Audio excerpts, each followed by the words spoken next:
Man, when Deion Sanders and Chad Johnson get together, it's on site. We have parades. Look at the parade. We got the beach coming up. We're FAMU, Jackson State, Orange Blossom Classic. It's what everyone's talking about, except the contrarians and the haters. You know how they do. It's a big part of a huge weekend. Thursday, Saturday, Sunday type of love. What's going on, everyone? I'm Tolly Carr. Big weekend here in Atlanta. You are where you are. Let's look at that schedule. Tusculum at St. Aug today. Clark Atlanta on the road at Livingstone. Howard at Richmond. North Carolina A&T. Welcome to the Big South, baby. At Furman. Fayetteville State, Elizabeth City State, Down East Classic, Bowie State, Dell State. Well, we got some bragging rights up north. Towson at Morgan. Hey, that UNCP Winston-Salem State game was canceled. Sorry about that. Lock Haven at Lincoln, PA. Lenore-Ryan, VSU. VUU at Hampton. Miles, Alabama State. I'll be checking that one out. Norfolk State at Toledo. Allen at Benedict. Savannah State, Valdosta State. Ooh, Tigers, what you gonna do? South Carolina State, Alabama A&M. Bulldog on Bulldog crime. Southern at Troy. Lane at UAPB. Big game for the SIAC. Oh, Labor Day Classic there. We got Bethune-Cookman, UTEP, Morehouse. Night game, University of West Alabama. And then on Sunday, Jackson State, FAMU, Grambling, Tennessee State. What's up, Eddie George? Welcome to the fam. And then we got Tuskegee and Fort Valley State Red Tails Classic. What's up, man? Today is going to be the first time ever that North Carolina A&T football competes as a member of a non-HBCU conference. Coming out of the MEAC after what? Half a century. The Aggies, as you well know, are now in the Big South. They've joined their brethren from Hampton, the Pirates over there. A short road trip today for the Aggies. Greenville, South Carolina. They're going to take on Furman. Lute Williams caught up with North Carolina A&T on their last day of practice in Greensboro before heading out, talking about breaking the ice in the Big South. The Aggies of North Carolina A&T embark on a new era Saturday when they travel to face Furman in Greenville, South Carolina. The Aggies, after 50 years in the MEAC, are moving to the Big South Conference, but with great expectations. They're coming off 3 straight MEAC championships, 3 straight wins in the Celebration Bowl, and 3 straight Black College National Championships. All eyes will be on the Aggies in Greenville. Coach Washington, final day of practice, what was your message to the team? We can't be average. We got to come out and we got to work for excellence. You know, every practice is an opportunity to get better, and we can't take it for granted. Now, going into your 3rd season actually on the field, have you become more of a CEO rather than a hands-on kind of guy? In some regards, in some respects, that's possibly true. As a coordinator, I like the idea that nobody bothered me. So I try to pay that same respect, to Coach Cord, and give him some latitude there. Have you actually turned loose the title of co-defensive coordinator? No. I'm working on it. No idea when that might happen? No, none whatsoever. Okay. What's your number one concern going in facing Furman? The fact that we have not played in 600 plus days. You really don't have you have an idea where you are, but you don't really know until you actually get into it. And so that time off is really concerning for me. Okay. How do you feel about health-wise going in? Well, the ones that we're traveling with are pretty healthy. And we're leaving a bunch of them here. Really? Yeah, we are. We're leaving quite a few guys behind that normally would be on the trip. And this not necessarily for publication if you don't want it to be, but these are guys COVID related or just injuries? Most of them were soft tissue injuries. Okay. Hamstrings, shins, shoulders, okay. A couple of bruises here and there. And then we do have a couple of COVID victims as well. Okay. What is it about Furman that most concerns you? Physicality. They are very downhill-oriented football team, and they don't mind, mixing it up, getting physical. The running backs are very powerful and can run a little bit. So the offensive line, they stay low and they drive and they, They play that old hard-nosed, backyard grass football. That's going to be the biggest challenge, maybe the physical nature of the game. Well, I think when it's all said and done, we probably a little more physical. And I think it's just a test. Okay. Good luck, Coach. All right, thank you. All right. Okay, thank you, Luke. Thank you, Coach Washington. We'll have more on the Aggies tonight at HBCUGameday.com. Make sure you follow the website all day long as the action unfolds on week 1. Now, the biggest matchup on the hype train this weekend. Little Miami, you think? This Sunday, Jackson State University, all that swag, they're going to get a chance to back it up on the field as they welcome Florida A&M to the swag. But FAMU says we do this, right? Wally Pitt joining us now to take us down the path of how we got to one of the most anticipated games of the year in week 1. The 2021 Orange Blossom Classic might just be the most anticipated HBCU football game of all time. Let's go right now! Jackson State, baby. We in the building, baby! We got Coach Prime in Jackson State. I'm not just Prime, I'm Coach Prime now. Prime has recruited the #1 ranked JUCO defensive back in the country. We've also signed a 4-star quarterback, which happened to be the last name of Sanders. Taking on Shotgun Willie Simmons and the new SWAC Rattlers in FAMU's first game in the Southwestern Athletic Conference. We're going to unleash Shotgun Willie Simmons with a group called the Rack Boys. Fires in the end zone. Safety up. Slip. That's big time. Touchdown. And it's going down at the recently resurrected Orange Blossom Classic. We had this dream about bringing back the Orange Blossom Classic. And now here we are. A game whose origins began in 1933 in front of 2,000 fans at the Blacks Only Ballpark in Jacksonville, Florida. A game that set the standard for HBCU classics from 1933 to 1978, even serving as the mythical Black College National Championship game for a portion of that time. And the new Orange Blossom Classic features several throwbacks to the prior iteration of the event. A Friday night band battle that's guaranteed to be as intense, if not more, than the one that takes place on the gridiron.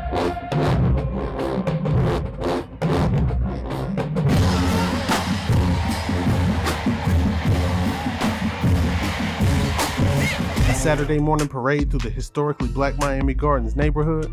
I remember when I was a little boy growing up in the Liberty City area, and we waited so much for the opportunity to see the Marching 100 coming down 7th Avenue and going up 17th Avenue. And a Sunday afternoon football game played in the state-of-the-art Hard Rock Stadium in Miami, Florida. I'm excited. How much does the stadium hold? Anybody know? 56,000? 66,000. Well, we got 33. You bring yours and we gonna have our 33, all right? I played in front of 70, 80, and 90,000 people, but not 70, 80, and 90,000 of my people. We all understand how important this game is, not only to the city of Miami Gardens and to South Florida, but to Florida A&M. This has been a staple in our historic legacy for over, 80 years now, since 1933, playing in this game. Like Tiffany said, at one time it was the Black College National Championship, and I have a strong feeling that the Black College National Champion very well may be decided from this game. And while both teams have been preparing for the Orange Blossom Classic all summer long, Ain't no playing, ain't no procrastinating, ain't no loafing, ain't no going easy, ain't no cutting no deal. Let's go hard. Well, our focus again is to get better in the details, the fundamentals, and then after this last scrimmage this Saturday, we'll slowly start to shift our focus to Jackson State.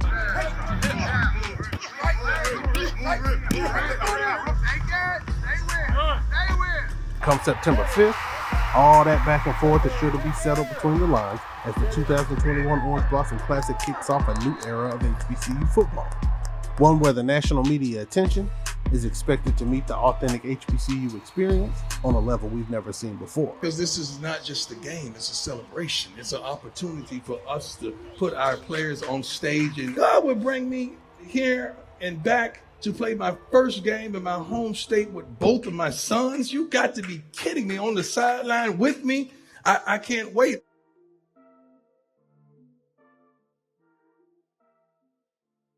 All right, thank you, Wally. Let's check out this guy now. Where's he at?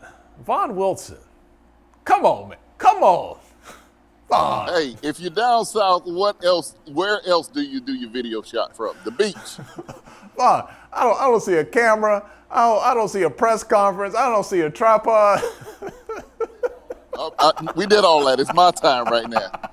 Coming to South Florida, it would be a sin to come down here and not soak up this beautiful coastline, watching the jet skis, watching the beautiful South Florida women, watching the coastline. You know, hey. Hey, Vaughn, they did not call it the Iowa Corn Classic. It is the Orange Blossom Classic for a reason. We'll get lost in the cornfields later in the year. Plenty of back roads in our future, but right now a beach is in yours. I am super jealous. Vaughn, you were at that press conference yesterday. It's HBCU Game Day Saturday. Vaughn Wilson joining us live from the beach, less than 24 hours away from the game, or a little over 24 hours away from the game. Man, there was a lot of fireworks at that press conference yesterday, Vaughn. Woo, that press conference yesterday was everything you thought it was going to be and more. Deion is ready to go. Willie Simmons is ready to go. The players are ready to go. The history of the event, I mean, I saw Dr. Charles McClellan yesterday, and he and I both can't get off the phone. I mean, people are calling. Matter of fact, I was on an interview. He was finishing up an interview, and the people I was interviewing with asked me to put Dr. McClellan on. It's that insane. And we just laughed. He was like, man, he just shook his head like, man. You know, he's a gracious guy. He did an interview, but I know he'd like to all of us know that this is one of the most anticipated games, period, in a very, very long time. You know, the thing I love, there's so much hype behind Jackson State. And look, you got one of the most iconic football players there ever. But FAMU's coming into this thing like, look, we've been here. We're not Johnny come lately. We might be new to the SWAC, but football is what we do, and we've been doing it for a long time. There's going to be a lot of good-natured, but a lot of trash talk, a lot of egos from the field to the stands to the tailgate. Man, it's going to be a vibe down in Miami. The funny thing is, everybody knows what Deion Sanders says. It's funny how Willie Simmons came behind him and threw shade low-key. Like Deion said, I've never been in a classic like this and this, that, and other. Willie Simmons, Willie Simmons goes, Jake Gaither played in it, Rudy Hubbard played in it. You know, it's a tradition at FAMU. It's something that we own. And I was like, oh, did he just really throw shade like that? But let me tell you, the media coverage, Deion Sanders said it best yesterday. This is not a normal bowl game. This is like a top shelf bowl game. And the Jackson State staying at the Fontainebleau Hotel. Both teams came in chartered flights. And I got to say this before I throw Tolly. Did you see the swag that both of those teams had getting off that airplane? Clean, man. Off their airplanes. It was just the imagery of it made me proud to be from an HBCU. Just absolute top shelf. The kids came out as role models, and they've upheld that. Only bad thing about down here in South Florida is a lightning strike halted the Battle of the Bands, so we didn't get to see Jackson State and FAMU square off in the Battle of the Bands. But hey, you just have to wait till halftime. Oh, it just builds the anticipation, man. It's almost like, you at a heavyweight fight, you have the weigh-in, right? And they almost square off at the weigh-in. There's a lot of pushing and shoving. It's just going to drive those pay-per-view sales up. That's all it's going to do, man. Let me tell you, Uncle Luke came through the FAMU alumni party last night, and he said, no doubt this game has the excitement in the city of Miami as a Super Bowl. He compared it to a Super Bowl, with all the events surrounding what's going to happen tomorrow. And for him to say that, and we know he knows how to party with the best of them, for him to say that is a testament to where this game is before kickoff. I just hope it can live up to all the hype. Now look, I saw you on social media last night. You threw a party with Uncle Luke. You guys were mixing it up. Have you even been to sleep? I mean, have you just been on the beach all night, Vaughn? I feel like I have. We partied till the break of dawn. There were some Jackson State people in there. There were some Southern University people in there. Some of the members of the Marching 100 came through since they didn't have a performance. It's just like a big conglomerate of the biggest HBCU love you've ever seen in your life. Here I am. I mean, Atlanta's nice, man, but I'm a little jealous, brother. El Tyler, I got some palm trees for you. You got that one? Got some palm trees for you. bring it to the screen. Bring it. Okay, so we didn't get the Battle of the Bands in Miami, but we were at the National Battle of the Bands last weekend in Houston. We'll take a little pause here, a little band break. Coming back, talking CIAA and a little more from Miami.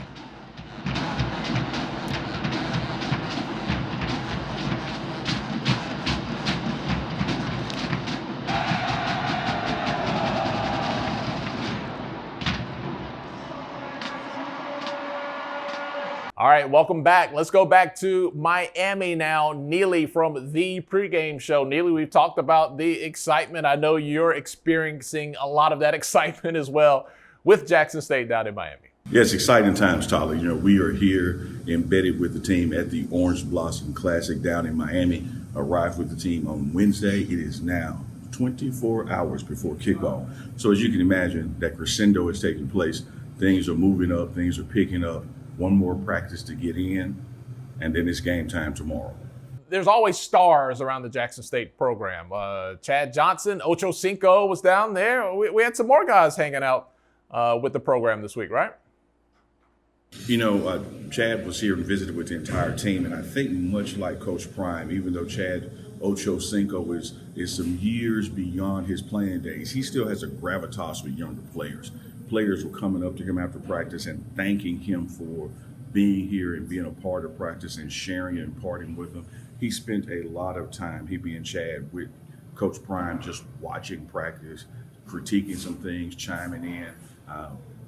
Chuck Bishop from the pregame show did an interview with him post-practice, and you know, Chad was just clear, like, hey, this was practice. This is what you want to see. It's not good or bad. You're just trying to clean some things up and make sure you're getting ready for game day. But I think the players got a big kick out of seeing him at practice, seeing him with a watchful eye, and then being to interact with him after practice. You know, Coach Prime challenged him, said, hey, you can't beat me in front of my team, as if they were going to square off as DB1 and receiver 1, sub Shiloh in, but it really didn't take place. It was just for fun and games. All right, so Neely, let's also just talk about practice. You know, you get to a new city, a big game on the horizon. How have the Tigers looked on the field this week in practice in Miami? Practice has really been up and down. You know, I think that Thursday morning, you know, started off a little slow and had to stop the practice. And the strength and conditioning coach, Coach CJ, gave a little pep talk and got everybody back fired up and reinvigorated. The rest of Thursday went well. Friday was a great practice, but you know, had some issues there as well that you're just trying to clean up before game time. So it's not anything to be overly concerned about, because you want to peak at the right time, and this is the time where you're cleaning up things right before kickoff. So that's what's happening. You know, there's no offensive installs and defensive installs. You know, the playbook is established, the depth chart is known, just working through some of those issues in practice to clean up those little things, because Coach Prime is big on the little things. If it's a day that he doesn't want white showing, you know, he would stop practices. One guy has white showing.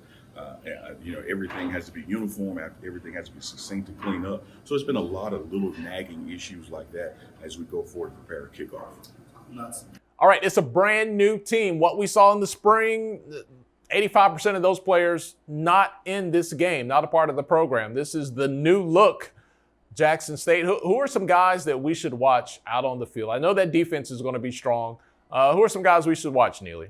You know, I think that the defensive line is going to be where you want to watch, you know, because we were giving up a lot of run yards in the past spring season, and it's one of those units that's been touted as much improved. So you want to just watch the entire D-line and the substitutions that are coming in. You want to keep an eye on Junior, as we call him, transferred here from Auburn. Can't forget about Jermani Crane.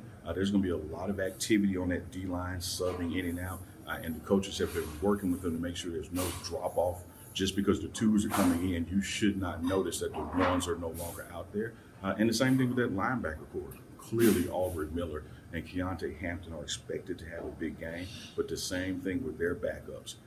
We don't want drop-off is what the coaches have been preaching. So watching those play counts, watching those situations that guys perform best in, and making sure those right units are out there in the right situations for them and their conditioning and their strength and what the play call is, but just monitoring that all game long. So I don't think there has just one individual player to watch, like, hey, we got to watch this guy. You're going to be watching that whole unit, because what we have this time around compared to the spring is not only does Coach Prime have his dogs, but we have depth. All right, Neely, can't say it enough, man. We appreciate everything that you and Charles Bishop offer to us here at HBCU Game Day with the pregame show. Oh, no, thank you, Tolly. We really appreciate this partnership. The pregame show, HBCU Game Day, bringing you specific content, exclusive content from Coach Prime and the Jackson State Tigers. Mi casa, su casa, brother. Picked up a little Spanish while down here in Miami. All right, let's keep it moving. Football is back in the Carolinas, in Virginia, in Maryland. We are talking about the CIAA, and all the talk is about Bowie State. Because what do? Win, win, win, win, win all the time. Like in recent history, it's been all about the Bulldogs. But will this be the year that Fayetteville State, no longer the bridesmaid, and bringing back a championship trophy to Cumberland County, NC? If so, they're going to count on their defense to make it happen. And we have 9 returning starters on defense. The ones that come to mind are Keyshawn James and Karan Blunt up front on the defensive line. Gerald Simpson, Nigel Peel, Krishawn Springs, the linebacker. And our secondary, all of those guys are returning from 3 years of experience. So we feel really confident with our secondary. Our defense as a whole has played together for 3 years. They've made 3 championship game appearances. And I think we're primed and ready to go to try to make it back this year. Okay, we just heard from the Broncos, the guy that's going to be checking out the Broncos live a little later this afternoon. He's Stephen J. Gaither. Stephen, getting ready for the Down East Classic, man. Look, first of all, CIAA football. It feels like we didn't have black college football for like the last 2 years. It feels even longer for the CIAA, man. There was so much anticipation heading into 2020. It didn't happen. There was no spring, but now it's back. Your thoughts, man, about covering the CIAA again? I mean, it's great. I mean, it's the birth of black college football. Livingstone and Johnson C. Smith. When you talk about Fayetteville and Elizabeth City State, in Rocky Mount, it's a great game. It's a big game, a big moment for both programs. They haven't played in 2 years. They get a chance to do it in a neutral site and get a chance to do some recruiting as a classic. So, Down East Viking Classic is one that I think a lot of people are excited about this year, maybe more than ever. All right, so we've done all of our predictions. I think everybody said Bowie State, Bowie State, Bowie State. I mean, it's like rinse and repeat for the Bulldogs. But the bridesmaid, Steve, for the last 3 years, last 3 seasons at least, has been Fayetteville State. Coach Hayes talked about his defense a little earlier in the show. He's got a lot of returning starters there. That could be the stalwart of the program this year. It seems that it will be. Do you see any scenario, Steve, that Fayetteville State can finally come away with the championship this year? Well, I mean, I think you just said, like you just said, and Coach alluded to, they got a lot of guys coming back on the defense. Mr. Williams, Josh Williams, is a pro prospect. He's on the list for the Senior Bowl as a D2 player. You don't get that a lot, so they have a defense that is going to have to probably carry them early as their offense tries to find their legs, their Broncos.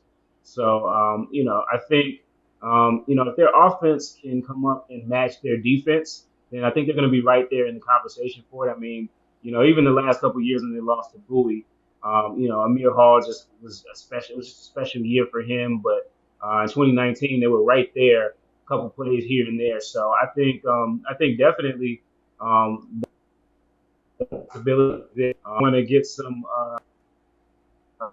wins, and it's definitely going to be. They're definitely going to be in the conversation as well to continue to see if they can break through this. Like I talked to Coach Hayes about in the presser, his uncle Bill Hayes had a stretch there in the 80s where he went to the championship game, I think 4 times in a row and lost, and then won the 5th time. So it's been tough to go cover those games and see Coach Hayes and the Broncos be excited to be there, and then every year come away with the loss. So it's going to be interesting.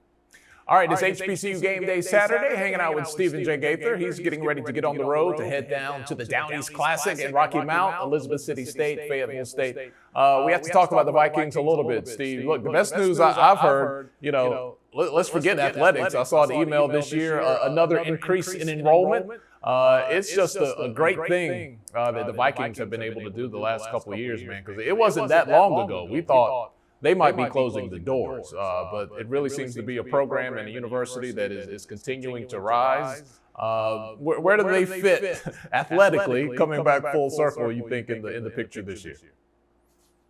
I think all of the stuff you talked about is very important. I was at the situation a couple of years ago when they wanted to drop the tuition for a couple of the schools, and Winston-Salem State and Fayetteville State decided against it.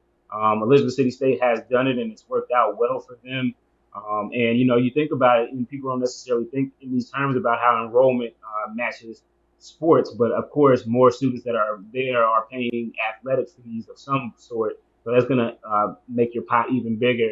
North Carolina A&T is the biggest HBCU, and we see the success that they've had, and enrollment has helped them. So they get a chance to have this Down East Viking Football Classic, which every year is a chance for them to get out in front of kids in the Rocky Mount area and let them know what they have to offer. And so I think they're going to be really excited. We'll see.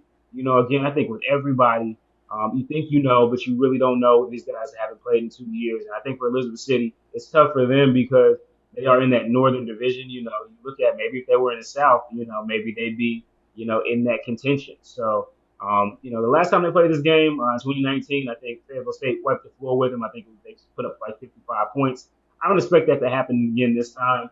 I think we'll see a much stronger ECSU team. I think we'll see a Fayetteville State team that's still kind of in transition. I think neither of the teams will be the teams that we saw from 2019. And I think if you're Elizabeth City State, you feel a lot better about that than Fayetteville State. All right, go-to move. Fish plate, barbecue plate. Down East Classic. What's your move today, Steve? I'm barbecue all day. My grandma's from that area, the 252. So they do it big with the barbecue. I'm not a big pork guy, but I do love the sauce. So let's see if I see what I can come up on in the tailgate. See if it's that East Coast barbecue in North Carolina beats the West. And my producer Justin's over here yelling, man. He's already hit the buzzer. We got to wrap up. Steve, appreciate it, man. Safe travels to you. Make sure you follow Stephen J. Gaither on Twitter. He's an interesting guy there to follow. And, of course, he's our lead writer at HBCUGameday.com. Always great content. Steve, enjoyed it, man. We'll talk to you a little later. Enjoy that game today. Right, peace. All right, another band break. Let's go back to the National Battle of the Bands, and we'll be right back.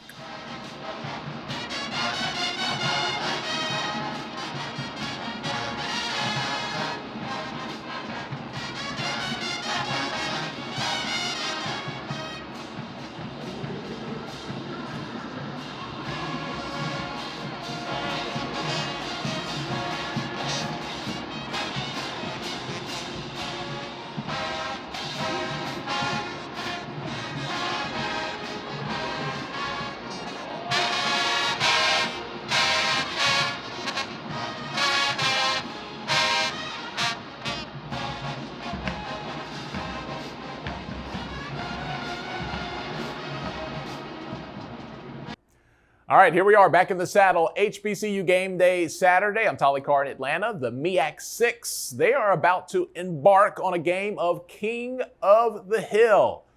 Out of conference today, you got Howard on the road at Richmond, Dell State. They're trying to guard their backyard against Bowie. Morgan welcoming Towson, and Norfolk State. Brand new coach, Coach Odom's on the road at Toledo. So the Aggies gone from the throne. The Eagles, they looked pretty good last week. I ate a lot of crow after beating Alcorn State because me and everybody else picked Alcorn, right? But the people's champ in the preseason seems to be South Carolina State. They were voted to win the regular season, but first up for the Bulldogs, the champions from the SWAC. The other Bulldogs, a little Bulldog on Bulldog thing happening Saturday. Buddy Pugh's squad couldn't do anything with Alabama A&M and Connell Maynard's team this past spring, but they'll have a chance at some get back this afternoon. If you're not excited, then you're in the wrong place. This is it. We get a chance to go out and play a full season of college football.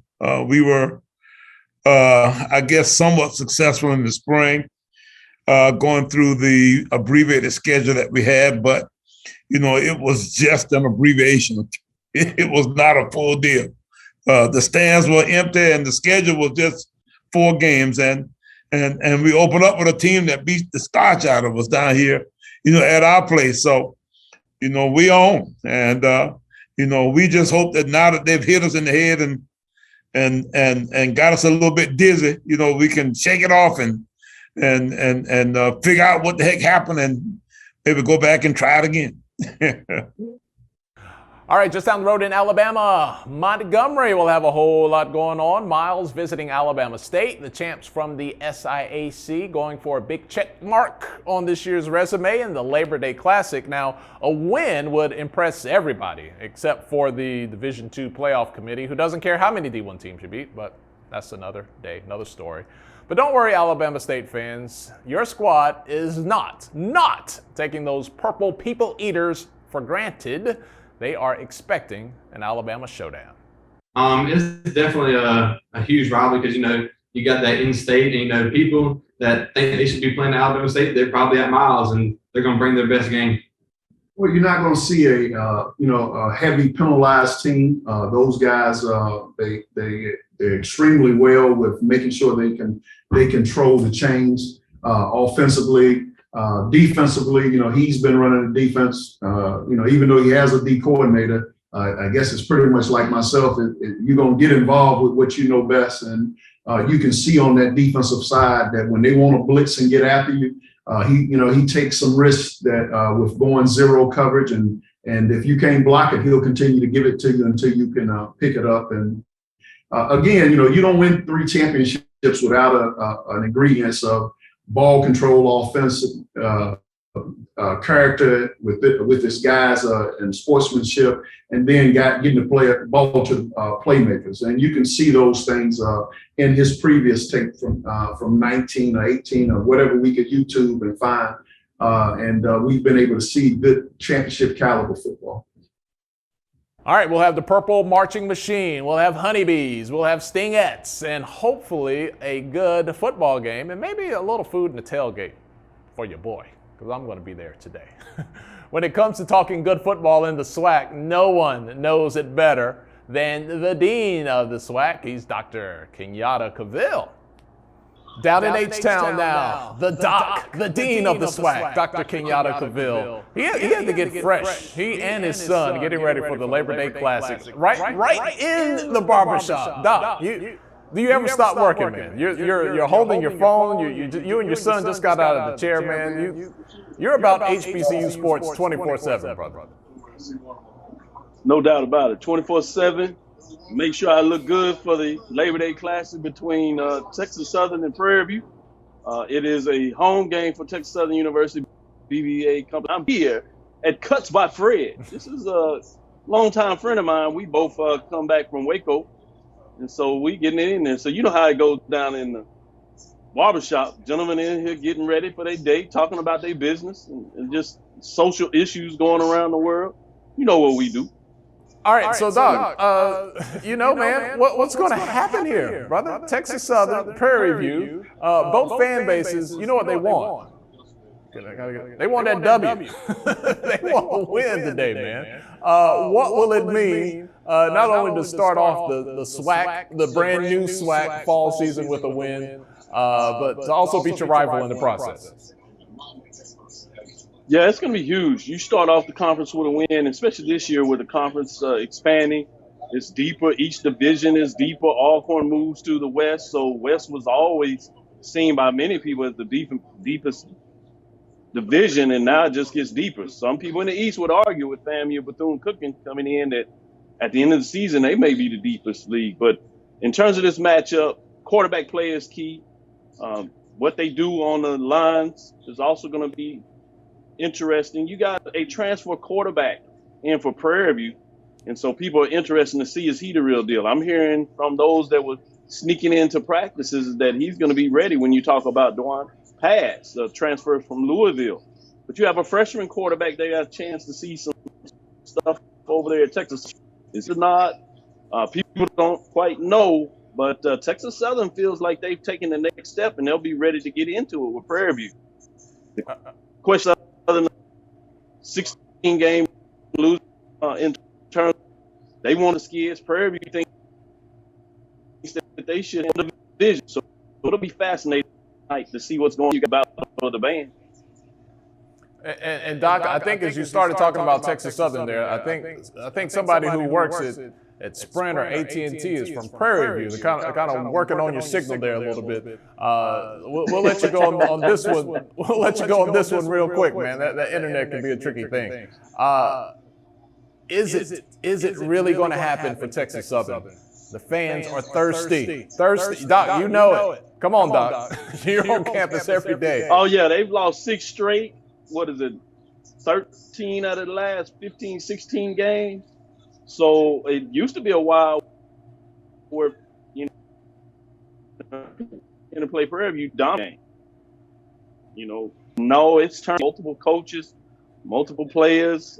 So Texas Southern thinks it's finally their year, but we'll see. I mean, this is one of those matchups. Obviously, after 2020, teams have laid off. You don't know what you're going to get. 2019 transfer students get bigger. So all the expectations out there. So it's going to be interesting to see who can lean early and get a little bit of momentum going in that game and seeing if they can carry that all the way through to the end. All right, Dr. Gaville, Saturday morning in Houston at the barbershop. We're going to let you go. Enjoy that game later this afternoon. Yeah. And man, make sure you guys follow Dr. Gaville inside the HBCU Sports Lab on Facebook and YouTube. A lot of great content each week. Big fan of the show and what you do there, Doc, and we'll be checking you out post Labor Day Classic. See if you show up with a smile on your. If you and Charles Bishop win, man, I might not be able to watch the show. That might be too much ego there. Well, you know, I'm fortunate. I went to undergrad at Prairie View. I worked and went to grad school at Texas Southern. So this is one of those games where it doesn't matter who really wins. I win either way. You know, obviously I'm going with my paycheck right now. So that's what counts. But at the end of the day, I can't lose this type of matchup. I'm a winner. Look, say what's up, Fred. I know you had that Prairie View connect, man, but I was trying to look out for the check too. I didn't want to have you fumbling the bag down there in H-Town, man. No, sir. We're going to get that bag. You see, I'm working now.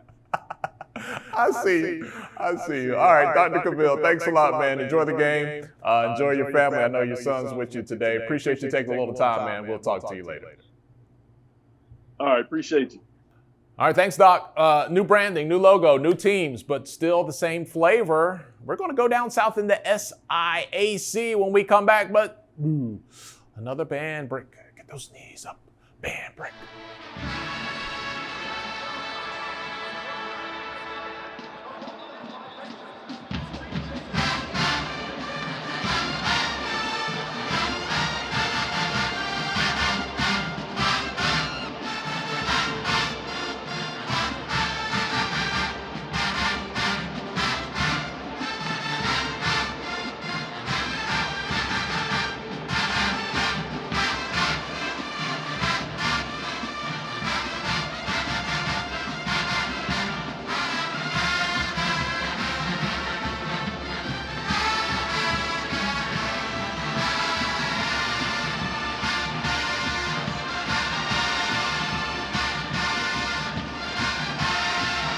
All right, welcome back to the show, everyone. It's HBCU Game Day Saturday. I'm Tolly Carr. Before we get out of here, a little bit of show left, but a couple of quick announcements.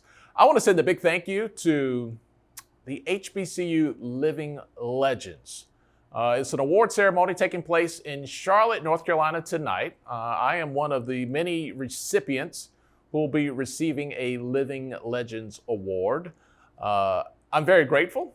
Very humble about that. And I'm not here to talk about it to talk about me. I want to make sure that you go to their website. I'll put it in the description of this video wherever you are watching. But HBCU Living Legends, make sure you check the description. We'll get it on screen as well. And please make a donation to the program. It's all about scholarships. They do a lot with HBCU students and providing scholarships for them. So if you could make a donation, that would be really awesome. It's really a great group. Also, speaking of awesome, my 11th wedding anniversary. Happy anniversary to my wife, Nicole Carr. The greatest thing ever, along with our children, that has ever happened to me.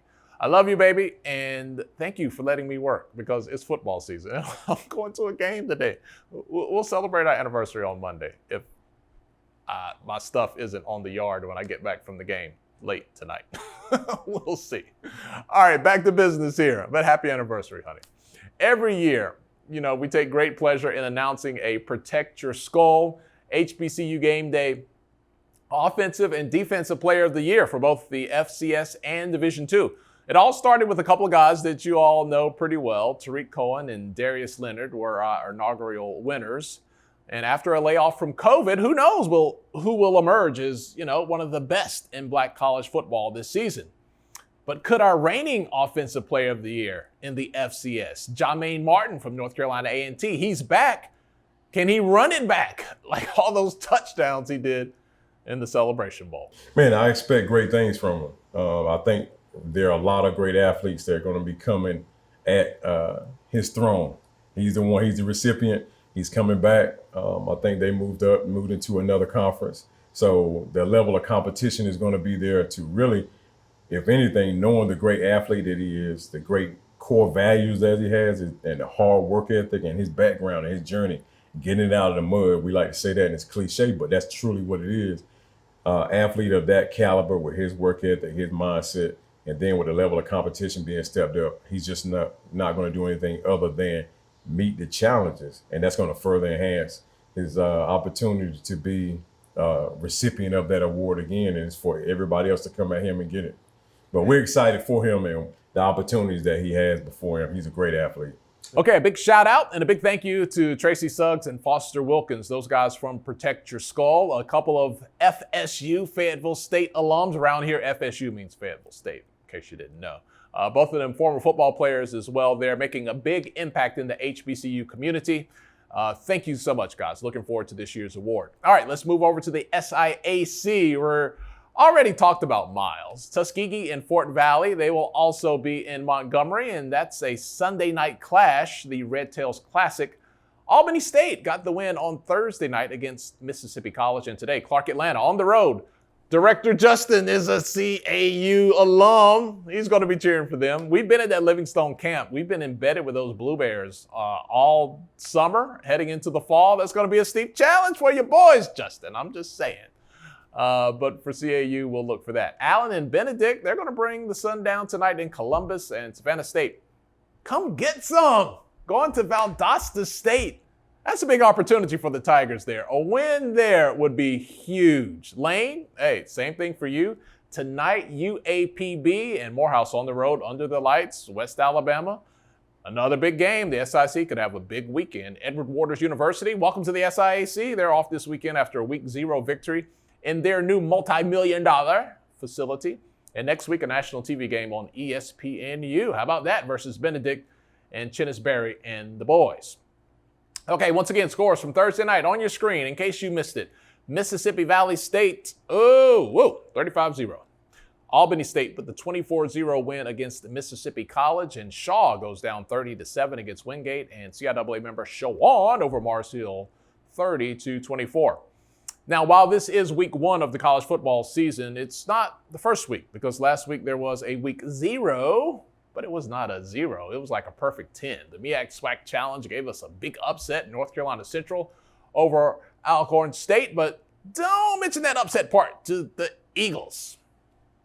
The North Carolina Central Eagles pulled up to the 2021 MEAC SWAC Challenge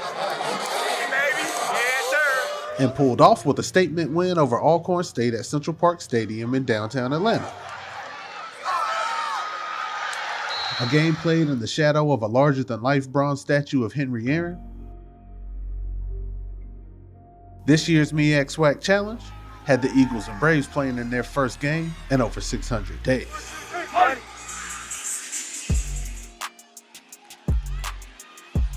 And the Braves locker room was laid out like a first day of school outfit.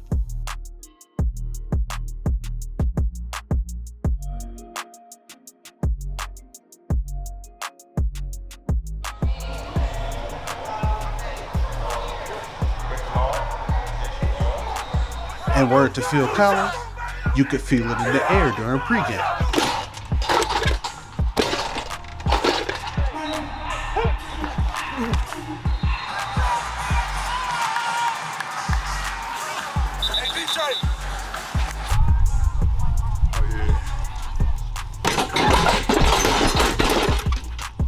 Alcorn State came in with the majority of the air quote experts, thinking the Braves would use the MEAC SWAC Challenge as their statement game.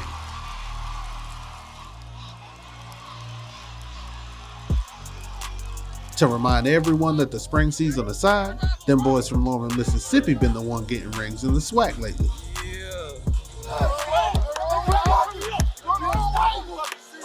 One shot! Two shots!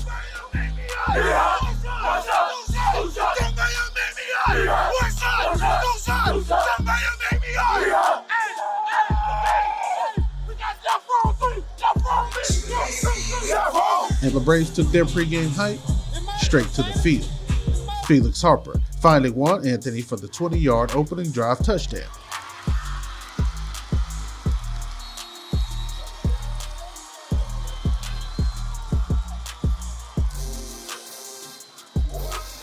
Alcorn State backed up against their own end zone. Braves running back Stafford Anderson through the teeth of the Eagle D for a big 68-yard gain. But this is where the tide started to turn from purple to maroon.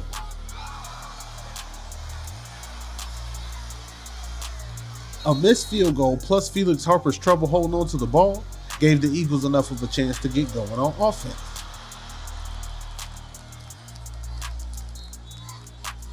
NCCU quarterback Davius Richard making some good throws on his way to tying the game on a stretched out 6-yard touchdown run right before the half.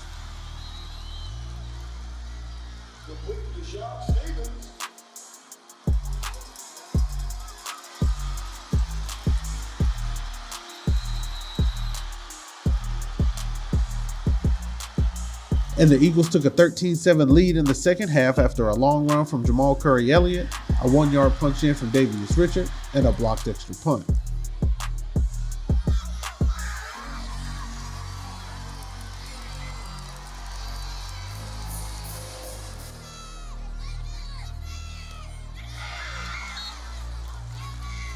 Braves down, but not out.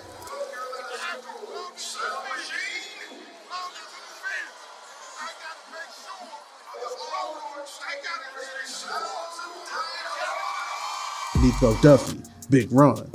Nico Duffy, touchdown catch.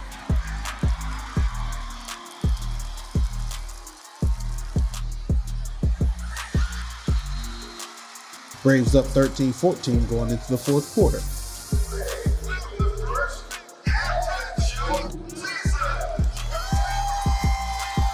But the final quarter belonged to the boys from Bull City. Sophomore defensive back Brandon Codrington takes the punt off the bounce, breaks one tackle, and shakes the rest for a 77-yard punt return touchdown to put the period on the Eagles' statement win.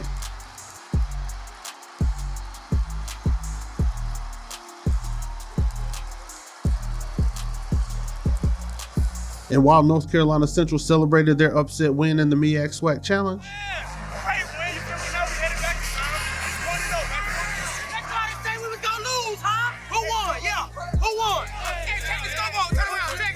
they also made sure to pay homage to their fallen brother, Trevor Van Dyke.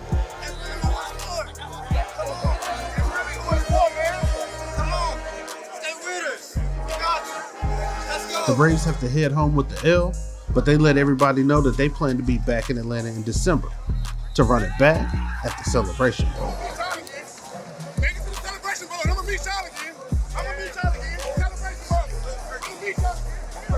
Okay, Atlanta was just on fire last weekend. We had the big game that was in town. The other game day operation was here as well. There was an HBCU night with the Atlanta Braves and our girl Simone Stanley hanging out in Cobb County, checking out the drumline-esque action. She caught up with the House of Funk and the Heavy Hitters. If you are a member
Yes, sir. All right.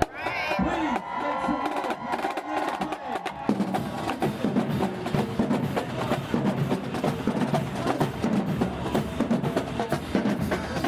All right, it's kickoff time on the East Coast. HBCU Game Day Saturday coming to a close. Thank you so much for hanging out with us. Thank you to all of our contributors. Today we had Stephen J. Gaither.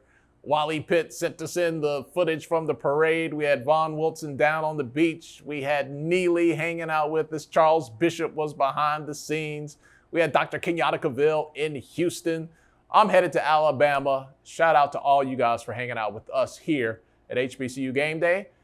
Hang out at hbcugameday.com all day for the latest on all the scores from week 1. We'll have videos up for you as well. It's going to be a fun weekend. We'll see you there. Enjoy it. Thank you for the company.